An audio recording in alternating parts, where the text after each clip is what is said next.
Ashley, feel honored that this is the fourth country, hopefully the final country in your last 4 weeks. Welcome back to the States and to the stage at SaaStock USA. I think, like I mentioned in the earlier opening remarks today, what we're seeing in the market and hearing from our customers is obviously go-to-market, revenue retention, some of the biggest challenges, typically ongoing with SaaS, but right now, especially, so excited to dive into the conversation, but really to get your learnings because you've been in the space, like revenue, for a while now. I'm a revenue nerd. You're the revenue guy. I mean, do you want to give a little bit of a quick sort of background in terms of your credentials? Sure. Look, I started my career in financial services, and it was right around the financial crisis when I realized that having a number on my head was safer than not. And so I got into sales, and I never looked back. When you're a cost center, like, you never know. And so just seeing people get laid off week after week, and then also being like a natural tinkerer by trade or by personality, you combine that with like the security and predictability of like action to outcome of sales and revenue. And then tinkering along the way. And so I'm hooked. Spent the last 20 years doing that. I was at JP Morgan. I spent for almost 15 years. And then I spent some time at Square. Yep. Building out their revenue function, going from SMB to mid-market to enterprise, launching in half a dozen new countries, launching new channels, new products. Along the way, it was quite the journey. I was recently the chief operating officer at a Series B startup that just hit 100 million in ARR. Lots of fun things to work on and fix there. And then I am now the chief revenue officer at a global accounting SaaS company called Xero. Awesome. So you've had 20 years of perfecting, looking to perfect revenue and growth and retention. So I guess kind of from those years of learning and aiming to kind of perfect that, what are some of the key lessons that you have? I mean, because I'm a tinkerer, there will never be a shortage of things that I wanted to work on. But over the years, I realized that there are probably some key areas or moments that really matter, like areas of focus. And it's really simplified the diagnostic of like coming into any company. That's true for companies that I advise, companies that I'm on the board of and whatnot. Look, those key moments are the ones that if you don't spend your time anywhere else, these are the ones that matter most. And it sounds really obvious, but sometimes we try to boil the ocean. And what it really takes is just to lean in and tinker deeply and think deeply about those moments. Those 5 moments are, one is first impressions. So when prospects come to your site, it's the number of clicks it takes to get to the information they need. It's how long they spend on the site. It's mobile versus desktop. Then it's even the vernacular that you use. Like, are you using language that resonates with them versus what resonates with you as the maker, like as the creator of said product? The second moment is conversion. This is a really critical one because I think a lot of times we see sign up as the act of conversion. Sign up is just a commitment to try something, essentially, right?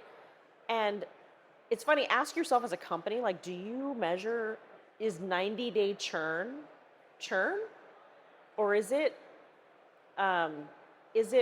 establishment? Is it an establishment issue? That's a really big one for me because it's like, you can't call them your customer until they are actively using it. Some SaaS metrics are like time to value or however you want to measure it, but like that conversion one is a big one and it fixes a lot of ills if you can focus on it deeply. The third moment is that of,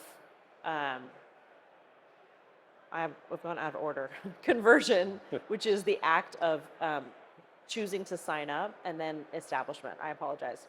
And the key difference there is conversion is signing up, And it's a decision you make is like, are you true PLG? Right? How long does it take to get active from there? And then are you sales led?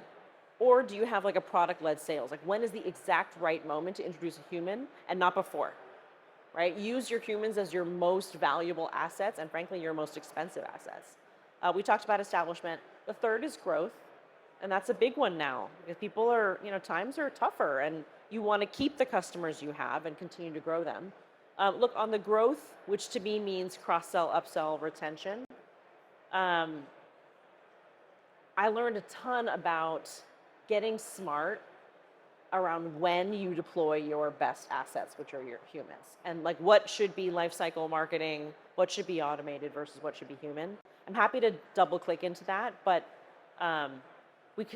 one really interesting learning over the years was dividing what information you have into positive or negative heuristics. And if you have positive heuristics, those are like payments volume increasing, more users being added, even so far as the customer is logging in consistently from a new IP address, things like that. Negative heuristics are, have they been logging a lot of Zendesk tickets? Have they recently been impacted by an outage? Is there declining payments revenue? Have they clicked a bunch of times on a product but not signed up for it? That is really powerful data. And when you deploy it, I guarantee you'll see a lift in meaningful moments with those customers. And then finally, the last moment that really matters is when something goes wrong, right? Like you charge them twice or they were impacted by an outage. How you handle that as a company from a policy and a process standpoint is really, can really make or break a moment. And I mean, Twitter is flooded with examples of that where people are like, I missed my flight and I was immediately rebooked, or I can't believe how long it's taken me to get an answer. And so I would just say, like, if you can focus on even a subset of those 5, you've won. Out of those 5, I mean, is there one that particularly has the most impact, and certainly that you see at Xero? And if so, like, what is it? And like, share a little bit about that. I mean, it's hard to pick one. It's very business specific. And even when I advise companies, we look at all 5 of them and then we sort of pick 1 or 2 to really focus on. But I talked a little bit about growth. Yeah. And one example that I'll share is one learning that I had was that you don't actually need to connect with your customer when you have that negative or positive heuristic. All you have to do really is reach out, whether it's an email or a phone call or an automated message. And I'll give you an example of the outcomes of it. So in one of my experiences, we had a control group which had all the same positive and negative heuristics. And then we had an a test group where when those positive or negative heuristics emerged, it was pushed into Salesforce that we should reach out both in email and a phone call. And the positive phone calls were, hey, I'm just checking in. I hope you're doing well. Like, I've noticed your business is growing, that you bought more hardware, or that you have signed up for new users. We're here to help you grow. Sometimes that conversation is, I've noticed you've been adding more users. Did you know that we have an employee management or a payroll product? Right?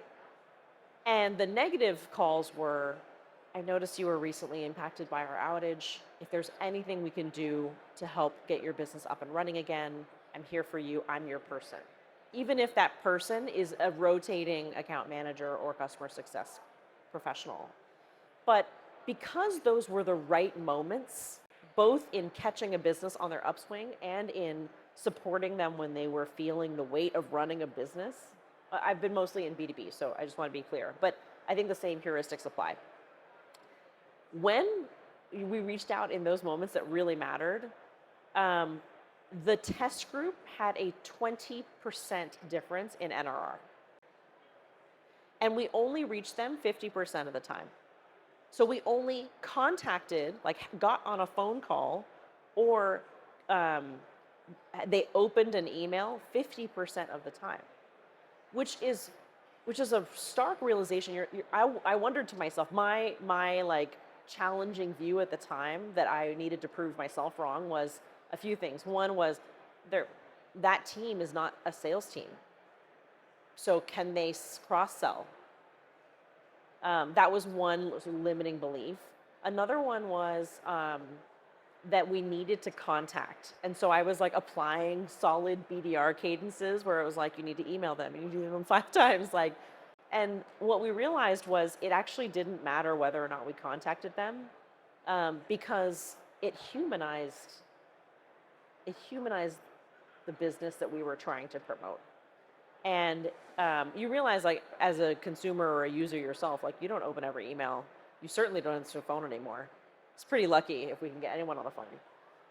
And so just knowing that, like, something is there and then making sure that that's at the right time, that has made all the difference. You gave the experience, or the example there, sorry, of the experiment around the heuristics. Across all 5, are you experimenting? And then how do you go about, like, what is the experiment, on each? I'll take another one. Yeah. For example, at conversion. So not actively using yet, but in the process of signing up. I've had the luxury of working on products that are pretty multifaceted, not an instant sort of turn it on and it's live. You do have to sort of get to know the product. You have to import a menu or import your inventory or attach a bank feed and whatnot. So there's a couple of steps along the way. And one thing to note was, like, also battling an internal belief that PLG was the only way. And to be fair, like, from a scalability standpoint, you should aim for true self-onboard as much as possible. Like, that is the ticket to scaling, no question. But if you have like a steady drumbeat and performance is about the same over time, that's a great opportunity to test.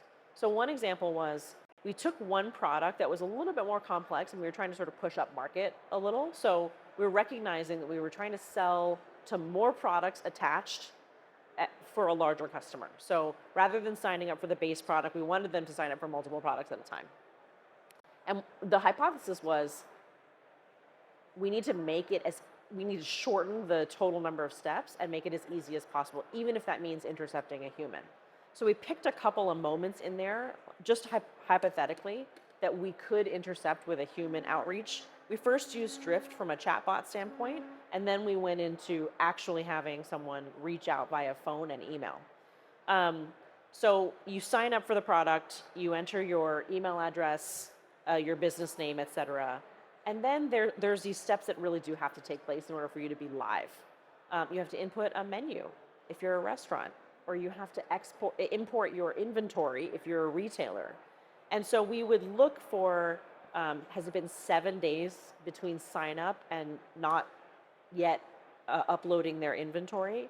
If so, we then tested with 2 separate offers. One was an offer to just help. The other was an offer to import inventory for a fee, $100 assisted onboard, on just like a tedious, mundane task. Well, what really surprised me actually is that there was no difference and it doubled conversion.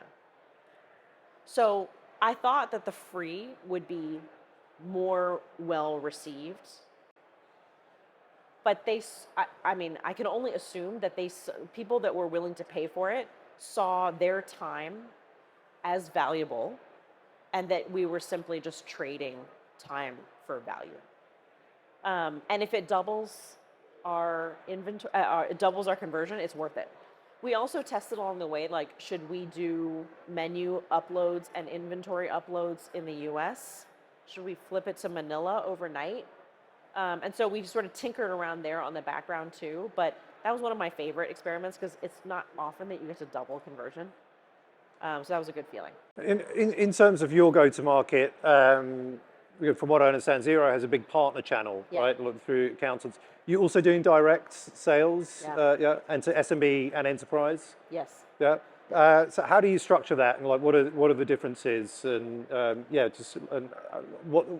give us some examples maybe of the effectiveness of this as well. Yeah, that's a good question. So I'm going to put the partner sales channel aside. That's a channel sales team, but you should treat it as that's your end customer. Actually, let's start there. So Xero's really special in that it has a very robust channel sales function and a direct sales function. Channel sales is working with accountants and bookkeepers to win their workflows so that they bring their customers onto a zero-on-zero experience. So they use Xero and their customers use Xero, and they connect seamlessly and all the information connects. The most important thing, first and foremost, is to establish the accountant and bookkeeper on that workflow. If they are not using Xero, their customers will not use Xero. It's an incomplete channel. And so we're focusing a ton of energy on establishment, on making sure, and this is not rocket science, but it's like we're making sure that they know and love our product. Only then have we earned the right to win the rest of their business. So that growth and cross-sell and upsell, that has to come later. So really trying not to sort of put the cart in front of the horse. If you think about enterprise though, I try to be very thoughtful about balancing sort of an SMB high velocity, sort of very predictable and repeatable motion with enterprise, which is also should be measured, but is longer term, longer payback, high ROI, but longer payback. How do you reconcile like sales-led versus PLG sort of motions, and yeah? As someone who grew up in sales, I think one might expect to hear that I don't think everything should be sales-led. I think if we are deploying humans to every part of the sales cycle, we have failed. And if our customers cannot navigate our product, then something is wrong with the product. And I think that's very telling. I've absolutely worked at and advised places where there's a very large sales team, and you're like, why? And if you look under the hood, it'll tell you something, right? It tells you about, are there too many steps? Is the product not user-friendly enough? And it really worries me when people are like, we're gonna scale now. Now we're gonna triple our sales force. And you're like, I'm not sure that's winning. So I'm a big proponent of like PLG or PLS, product-led sales, is winning. It's a beautiful product that is navigatable. Is that a word? I don't know. Is that a navigatable product on its own? Or introducing a human when it matters most and when they can make the biggest difference. And I think that is probably like a sign of our times. The last conversation you guys had up here was about AI in sales. Like, isn't that just the perfect framing? Is like, have humans do what only humans can do best. Everything else is automated. As we come to the close of this super insightful session, what are the three short takeaways that you can leave the audience with? If you guys take nothing away other than these three things, I hope it's a win. The first is focus. It's easy as owners of a business and when we're trying to grow to like try to do it all, but focus on a couple key moments and really test and iterate there. Like really throw yourself into those key moments. The second is don't wait to test. I've worked at a couple of spots, and my greatest career regrets is waiting too long to test and believing that either it would disrupt something or that it was something you did when times were slower.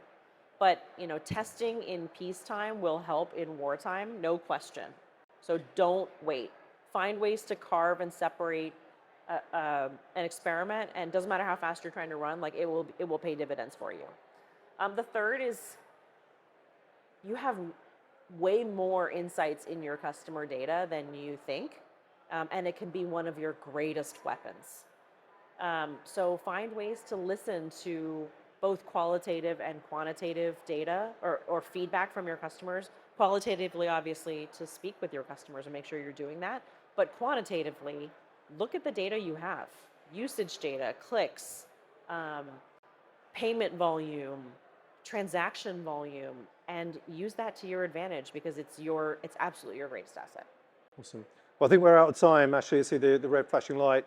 Thank you so much for coming to SaaStock after the 4 flights or 4 flights in 4 weeks. It's the road to SaaStock. Yeah, exactly. Really appreciate you being here. Let's give it up for Ashley Grech. Thank you. From Thank Xero. you.